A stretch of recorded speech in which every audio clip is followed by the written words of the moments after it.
Și în România, de ce în România? Mă simt mai liber. Mai liber? Da, Față e de diferența. cine? Față de Anglia. Cum te cheamă? Ahmed.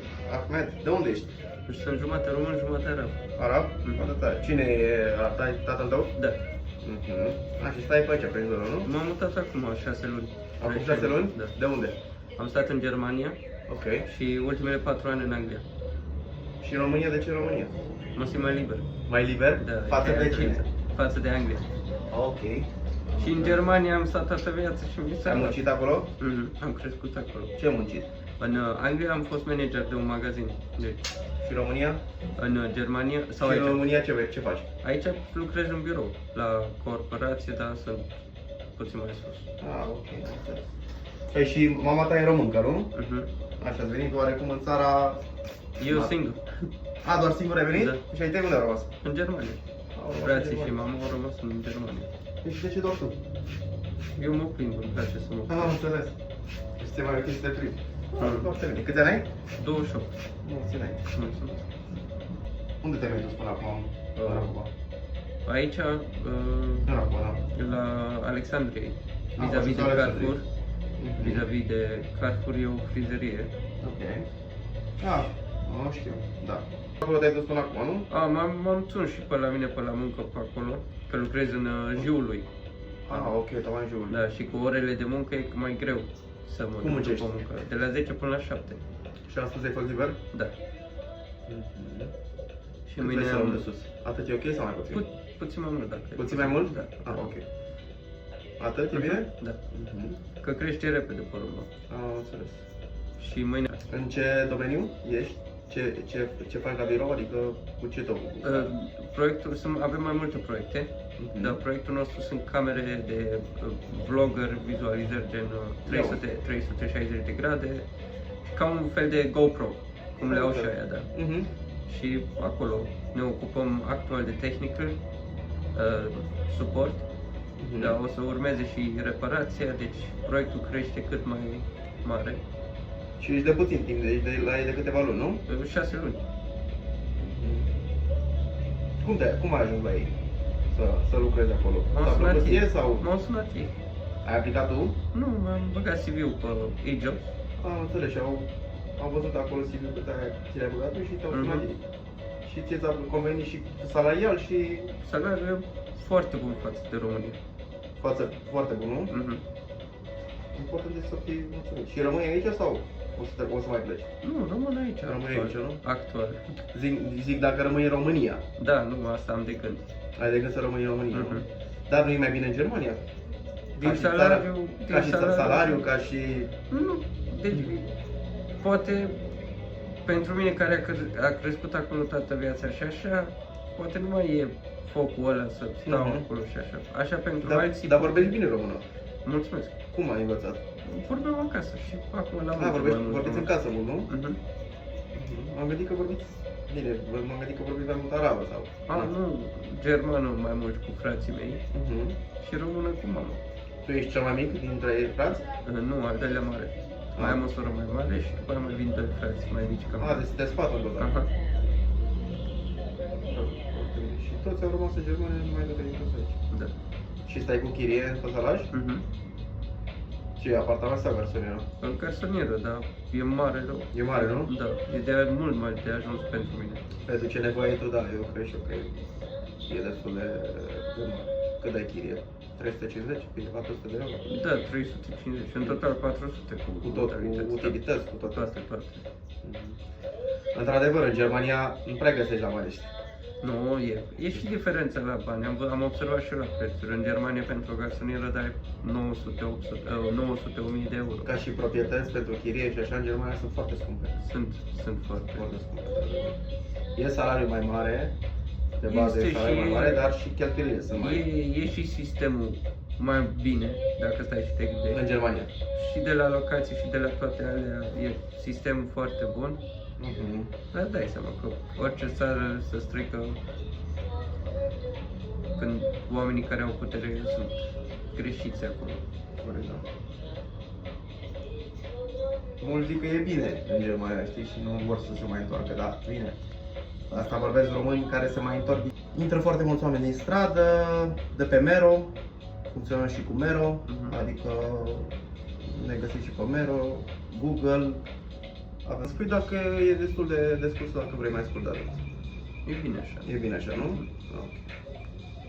La barbă, ce facem? O mai scurtăm și aici, în partea de jos sau pe lateral? Lăsăm doar ciocul și mustață. Deci luăm. Da. Ok. Doar ciocul și mustață. Cum ți se par românii față de nemți? Sunt mai calzi decât nemții? Da, Sunt mult mai prietenoși, nu? Nemții am auzit și eu că sunt cam reci, adică nu te ajută, nu că nu te ajută sau așa, depinde, fiecare sunt diferiți, mai mulți sunt mai reci, așa. Dar fiindcă așa e felul lor, nu e ceva răutate, fiecare se ocupă de treburile lui. Gen. Dar și acolo, în Germania, sunt foarte mulți străini, adică mulți care lucrează acolo. Da. Adică nemți mai puțin, mai sunt turci, mai sunt și arabi, cum sunt la voi, adică te întâlnești cu foarte mulți tipi de oameni. Uneori nemții parcă poate nu sunt chiar peste tot, știi? Și na. Aici nu, da. Aici nu sunt chiar așa, adică la românii sunt majoritatea cazurile, știi? Normal, unde te-ai născut? Te-ai născut în România sau? Da, aici m-am născut și când ai stat aici? 5 ani. 5 ani și după aceea ați plecat în Germania. În Germania. În Germania părinții de ce lucrează? Au jobul lor? Au job, lucrează la job sau au afacere? Mama lucrează se ocupă cu copii și a lucrat în azil. Ok. Și taică tu? Tata nu mai e. Nu mai e? Nu. E greu aici singur? Nu. E ok, nu? Bine, am și neamul. Și neamul, da. E mai ușor așa. Sau tot în București sau? Tot se aproape. E mai ușor? Da, l-am pe Vormiu și n-am nicio treabă. Foarte bine. E mai ok să ai și neamul, că mai duci cu ei, mai ieși, Da, contează mult. Că mă lași singur să se duc într-o țară și părinții se ia în alta și nu e mai bine sau... Frații tăi nu vor să se întoarcă sau le place? E mai ok pentru ei în Germania? Germania. Nu vor să vină. E altfel, nu e cum e aici aglomerația aia. Exact, nebunia asta. Chiar dacă nu vor las mare, E și sistemul altfel, e mult mai bine coordinat. Acolo? Da. Respectă legile. Da. Bine, acum depinde și cine. Cine le respectă? Da. Bănesc că nemții. Nemții, da. Aia alții mai așa. Da. Nu prea interesează. Mie mi se pare ceva normal că dacă mă duc undeva să-mi asum, să mă integrez. Eu să fiu acolo și să țin, că n-am cum să am așteptări de la un neam să vină în România și să țină regulile lor. Că n-are... Și mi se pare ceva normal și corect. Am observat. Să le știi limba lor oriunde se duc, știi? Da. Și dacă te duci la ei în țară, unii dintre ei nu vor să vorbească engleză sau poate nu știu. Mulți nu știu și mulți nu vor să folosească. Nu vor să vorbească, da. Sunt foarte... se numește... Adică respectă foarte mult țara, știi, și nu vor să strice limba, știi? Da, uite, am fost în Punta Cana și erau niște nemți în mașină și întreba șoferul în engleză. Întreba șoferul la ce cameră stau în hotelul respectiv. Deci n-au știut să zică în engleză, n-au știut să zică, a trebuit să se ducă la șofer să-i scrie pe foaie numărul camerei, că n-au știut să zică în engleză și erau doi oameni maturi. Erau nemți. Erau maturi și n-au știut să zică. Adică unii nu vor să vorbească și alții nu știu. Alții nu știu. Că altfel nu pot să-mi dau seama. Că de naționalist să fii, să nu știi sau să nu vrei. Nu cred că deja erau o situație în care trebuiau să spună, știi, oricât ar fi. Da. Și cum ai ajuns la salon aici? Erai în trecere și ai văzut salonul sau? Da, l-am văzut pe net? Nu, l-am văzut de mai mult. Și Și tot ziceam să mai mătum că îmi căutam frizer mai aproape, așa până la Alexandru. Și am zis Așa să este. vin. Am zis dacă tot sunt pe aici să vin să te fac. Mi-a trecut pe aici și ai văzut salul. Păi iau de la Unirii, iau autobuzul 117, care Ca mă să lasă vii la muncă. și la muncă și acasă. A, te duce 117 trece exact de acolo, la Urban, unde stai. Da. Nu?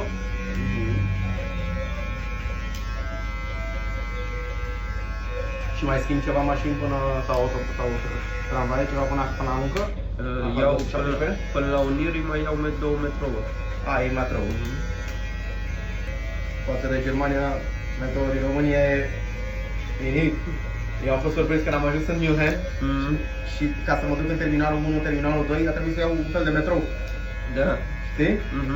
Aoleu, când am văzut că e metrou la... e metrou la aeroport, nu vreau să cred. Și prima oară când m-am urcat în metrou, cum se numește la ei, nu știu cum, a venit și am văzut că m-am gândit, bă, eu trebuie să mă duc încolo. Și ce crezi, nu am urcat în el și după aceea am observat că el se întorcea. Da. Acel metrou vine și se și duce. Și eu nu m-am urcat în ea. Ah. Am observat, dar la al doilea m-am urcat. Și zic, ia uite-o, eu român, hai că... Dar nici ce și eu în Anglia, tot așa. Până am început să mă descurc și toate alea. A fost mai greu, nu? Da, este. Acolo oricum e terminat. Este, În nu? Anglia e. Dacă vezi în metrou și înghesuit și căldură mare nu mai poți. Mamă, da? Ia gândește-te la 30 de grade afară, să stai jumătate de oră în metrou. Și stai puțin, metroul n-au aer condiționat, n-au Nu. asta? Nu? Zici Londra, zici aia și după aia... Și de fapt uite că nu e. Deci că e bine. Că să mai... Dar ei au și din Uniunea Europeană. Nu mai sunt, nu? Nu mai sunt. Dar ei ce mai au? Ei au coroane? Ce Da. monede? Nu, pounds. Pound? Ah, ok, lire. Mhm. Lire sterline, da. E mai bine în Germania decât în... decât în Anglia? Da. E mai bine, nu? 100%. Banii e mai mari, dar Da. cheltuielile sunt mai scumpe și nu e viața în, acolo. în Marea Britanie. Da. Nu e viața acolo, e foarte periculos. Am auzit de la negri ăștia sau... Da. Nu? Și negri și toți acolo, mulți sunt terminați. Mi-a zis cineva că a plecat din Anglia tot așa că e periculos. Se zicea că i-au omorât pe cineva, treceau pentru un părcureț și aveau o rudă și i-au omorât pe nevastă. Acolo și au zis, mă, plecăm. Au plecat din țară și acolo s-a întors în România. Pe tot așa i-am întrebat, de ce nu ești în țară? Că, na, de obicei când ești plecat, cam greu să înțelegi dacă e bine, știi? I-am întrebat de ce s-au întors. Am zis că, tocmai asta. Ce fac? Mori în țară, știi? Da. Sunt foarte periculoși ăștia și nu au ce să Sunt, fac. dacă la 12-13 ani alergă cu cuțite pe ei. Băi, nu. Dacă pe mine m-au alergat după 2 săptămâni. Băi, nu cred. Dacă era iarna, și m-am dus într-o zonă, să zicem, cum am dus în Ferentari. Da. Dar acolo peste tot e așa de... Ce să diferent ai? Și s-a uitat unul ciudat pe mine și pe bărbi. Noi nu ne-am gândit, ne-am Negru. dus. Da. Ne-am dus, am ajutat-o pe o femeie. După 10 minute am ieșit din bloc și ne strigă ăla. Noi când ne-am uitat, era doar el. Și dintr-o dată din spatele lui mai apar 2. Dar 2 mahalai. Hai, am luat-o la fugă. Și au fugit ei după voi? A fugit la început, dar noi când am fugit pe strada principală. Aha. Păi eu am fost acolo în Tottenham, acolo am stat. Tottenham e pe locul 3, cele mai periculoase zone. Tottenham? Da. No. Și mai ales că nici nu e țara ta, nici nu chiar îți mai convine să stai acolo. Nici n-ai... Lucrăm mult, nu era viață cum e aici.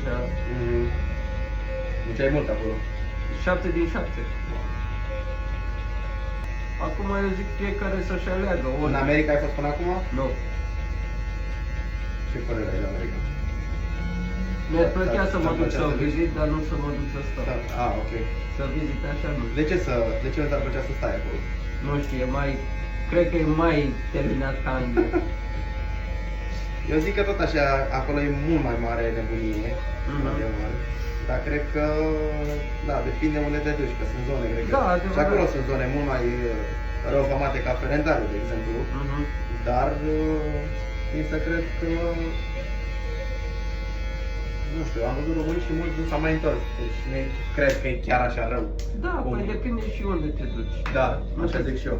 E foarte urât. Și cu imigranții și în München. De-aia a început Germania să se strice, că din 2015, de când a intrat toți imigranții ăia,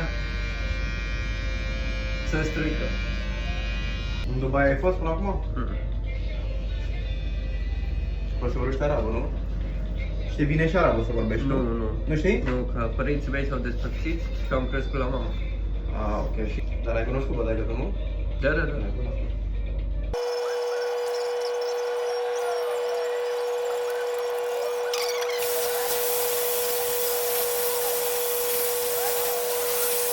Ești de mult timp frizer? Eu sunt de 5 ani. 5 ani? Cam 5 ani sunt, da. Dar aici la salon sunt din noiembrie. Și m-am apucat ca și hobby, știi? Adică mi-mi place foarte mult ceea ce fac. Contează foarte mult. Contează foarte mult. Contează foarte mult să-ți placă ceea ce faci. Da. Știi? Adică nu orice faci, să-ți placă. Știi? Stai să te uiți să vezi cum se vede la spate. Da. Ok? Da. E bine, da?